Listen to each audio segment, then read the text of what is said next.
अस्सलाम वालेकुम जनाब, खैरियत से हैं? ठीक है। इस वक्त दो जो हैं वो मौजू बड़े अहम है। एक तो ये जो नोटिफिकेशन का है, नोटिफिकेशन के पीछे जो मामलात हैं उसके बारे में ज़रा ज़्यादा बात हो रही है कि वो क्या है, किस तरीके से हैं, कौन उसको मैनेज कर रहा है, इसके क्या फ़ायदे हैं, क्या नुकसान है, क्या ये हो जाएगा, क्या नहीं होगा। दूसरा जो है वो शुगर आप कह लें, वो मैं मौजू आपको बाद में बता दूँ कि इमरान खान जिंदा है कि मर गया, कि उसको दफना दिया है, कि कहीं लाश को उठा के कहीं और ले गए हैं। तो वो जिंदा है जैसे पहले बताया था। और अफसोस की बात है कि अपनी पार्टी खुद मुतर करके, खुद उसमें झाग उठा के, खुद उसमें जो है ना बबलियाँ मारते हैं कि यार, और शर्म भी कोई नहीं आती, और हर रोज़ एक नई बबली मारते हैं और रोज़ एक नया मुतर करते हैं। तो बहरहाल पीटीआई वालों की यही औकात रह गई है। अल्लाह ताला रहम करे, बुरा वक्त किसी पे ना आए, लेकिन इनके ऊपर कोई बुरा वक्त नहीं है, ये खुद तमाशे लगाते हैं, तमाशागर है। अब मैं आपको जो क्या कहते हैं, पहले मौजू के ऊपर आ जाते हैं, दूसरा फिर अगर वक्त मिला तो फिर मैं उसको बताऊंगा और उसके ऊपर आगे चलेंगे। देखिए जनाब, मैंने आपको बताया था कि बहुत सारी जो ना जो एक साल के अंदर अंदर जिन लोगों ने रिटायर होना है उनके बारे में मतलब ये हुआ है कि मैसेजेस गए हैं, बताया गया है, डिस्कशन हुई है कि बड़ी जिम्मेदारियां हैं और उनमें से कौन रहेंगे, कौन जो उनसे ना रुखसत लेंगे, और क्या ऐसा ऑनरेबल तरीका हो। और बहुत ही काबिल तरीन लोग हैं और उनकी कोई ख्वाहिश नहीं है कि हम मतलब एक्सटेंशन लें या कुछ इस तरीके की, लेकिन डेफिनेटली वो एक तरीक़ेकार के साथ आ रहे हैं।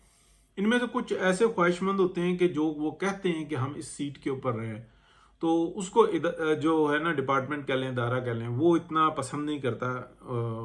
वो जिस जगह पे पहुंचे हुए होते हैं वो काफ़ी होता है। वो फिर रास्ते निकालना शुरू कर देते हैं, तो फिर वो बहुत सारी ऐसी जो इंटेलिजेंस होती है ना वो बता देती है कि ये क्या हो रहा है, जिसके बारे में मैंने आपको बताया था। जो स्पेशली जो ब्यूरोक्रेसी में ना, उसमें ये होता है कि आखिर के जो 2-3 साल होते हैं ना, बहुत गंद मचाते हैं ये। अब जो नया एक निज़ाम बन रहा है उसको तरतीब देना एक मुश्किल काम है, एक बात। दूसरी बात यह है कि एक बहुत बड़ी इन्वेस्टमेंट जो सी है ना वो पाकिस्तान के अंदर आएगी, और वो थ्रू हुकूमत पाकिस्तान आएगी। उसके अंदर डिफेंस के मामलात के अंदर जो एक SIFC के अंदर जो मामला हुआ था, जहाँ पे इख्तलाफ आया था, वो इख्तलाफ ख़त्म हो चुका हुआ है।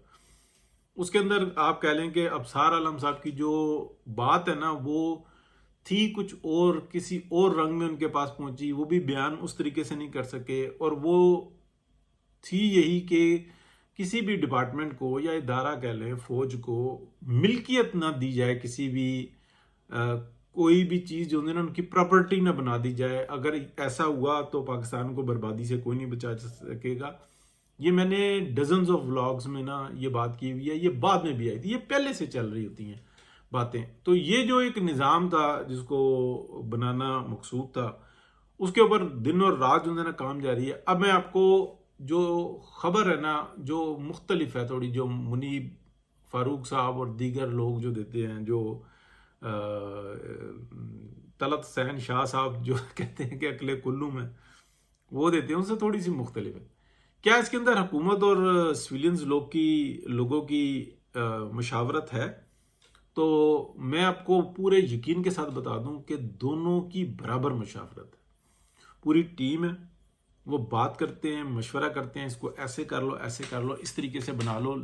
उसकी वजह यह है कि सिविलियंस ये नहीं चाहते कि हर 3 साल के बाद एक भौचाल आ जाए, एक ब्लैकमेलिंग शुरू हो जाए कि मुझे एक्सटेंशन चाहिए वरना मैं बेड़ा गर्क करके रख दूंगा। जनरल बाजवा ने भी ऐसा ही किया, पहली दफ़ा में भी ऐसा ही किया, दूसरी दफ़ा में वो ये कर रहे थे, उनकी हविस नहीं ठंडी हो रही थी। फिर उसके बाद जो ना जनरल हाफिज आसम मुनीर साहब, उनकी सबसे बड़ी गलती जो है ना, जो उनको ऐसा जख्म देगी कि लग पता जाएगा। लेकिन ये बात मेरी आपने याद रखना कि वो हर मुजरिम को ना, कि वो सीनियर है मेरा, मैं क्या करूं। तो इन लोगों से ना दूर रहना चाहिए। तो वो करीब रहते हैं कि नहीं नहीं आप हमारे चीफ रहे, आपको कोई कुछ नहीं कह सकता।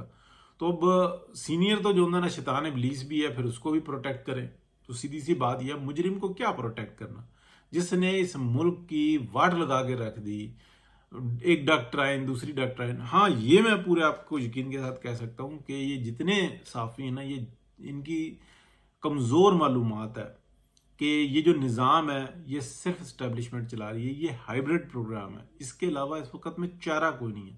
میاں نواز شریف یہ چلا نہیں سکتے، ان کا مزاج ایسا نہیں ہے، لیکن اس وقت میں آگے جو میاں نواز شریف کے ساتھ ہاتھ ہوا، اس کے باوجود میاں نواز شریف نے یہ کہا کہ نہیں، اس پاکستان کو بچانا ہے۔ پاکستان کے لیے انہوں نے اپنی سیاست تباہ کر دی، تو پاکستان کے ایٹمی اثاثوں کو بچانے کے لیے، ادروائز تو پاکستان کو لے دے گئے تھے، اگر ایٹمی اثاثے نہ ہوتے تو سارے مل کے آ جاتے، کیونکہ یہ سب کو پتا ہے، پوری دنیا کو پتا ہے کہ ہم سارے مل کے آ جائیں نا پاکستان کے خلاف۔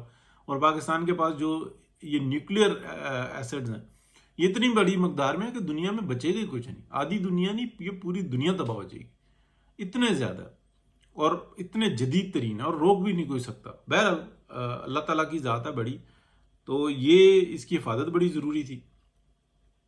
اب میں آپ کو بتاؤں کہ جو نظام ہے وہ بڑی تیزی سے بن رہا ہے، نوٹیفیکیشن ہو سکتا ہے 10 دن، 15 دن، 20 دن، مہینہ لگ جائے، ہو سکتا ہے جلدی آ جائے، لیکن یہ ہے کہ یہ کام جو ہے نا پوری راضی رضامندی سے دونوں طرف سے چل رہا ہے۔ اب میں آپ کو بتاؤں کہ جو بڑی خبر ہے وہ امپورٹنٹ بھی ہے۔ ایک حکومت پاکستان ایک ایسا وزارت کہہ لیں یا ڈپارٹمنٹ کہہ لیں وہ بنا رہی ہے جس کے اندر دنیا کے اندر جو پیکٹ ہو رہے ہیں پاکستان سے متعلق اس کے اوپر پوری توجہ ہوگی، اس کے اندر سویلینز اس کو ہیڈ کریں گے، اور اس میں مشاورت جو سی ہے نا وہ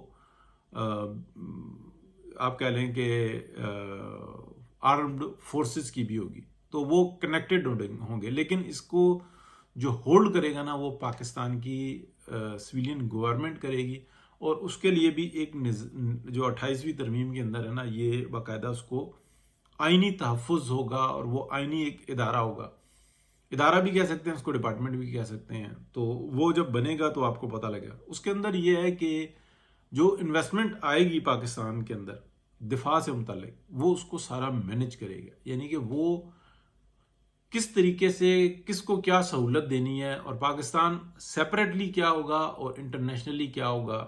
دفاعی بالکل ایسا نظام بن رہا ہے جیسے امریکہ میں، بالکل ایسا نظام بن رہا ہے جیسا کہ یو کے اندر ہے اور فرانس کے اندر ہے۔ یہ 3 کنٹریز تو میں ڈیفینیٹ بتا سکتا ہوں کہ ان کا نظام اس طرح کے سے ہیں، جس طرح کا یہ نظام بن رہا ہے اور اس سے بہتر بن رہا ہے، کہ اگر کوئی یہ کہتا ہے کہ آپ ہمارے دفاع کے ضامن ہوں گے تو اس میں ٹریٹیز کیا ہوں گی یا ایگریمنٹس کیا ہوں گے یا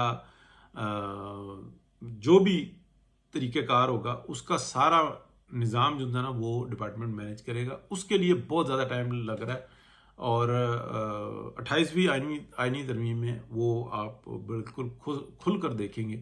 باقی جو میں نے آپ کو بتایا تھا SIFC کے تھرو، وہ میرا خیال ہے کہ جو خیال کہہ لیں یا میری معلومات جو ہے کہ وہ سارے معاملات طے ہو چکے ہوئے ہیں۔ اس کے اندر خود ڈپارٹمنٹ کے لوگوں نے کہا تھا کہ نہیں، آج ہم ہیں کل کوئی اور ہوں گے، یہ ملکیت ہو گئی تو یہ ڈیزاسٹر ہوگا پاکستان کے لیے، تو پھر اور بھی جو ہے نا وہ اس طرف چل پڑیں گے۔ یہ جو رہائشی کالونی ہے اس کے اوپر بھی جو ہے نا یہ ہے کہ یہ لمیٹڈ ہونی چاہیے، یہ کاروبار لمیٹڈ ہونے چاہیے۔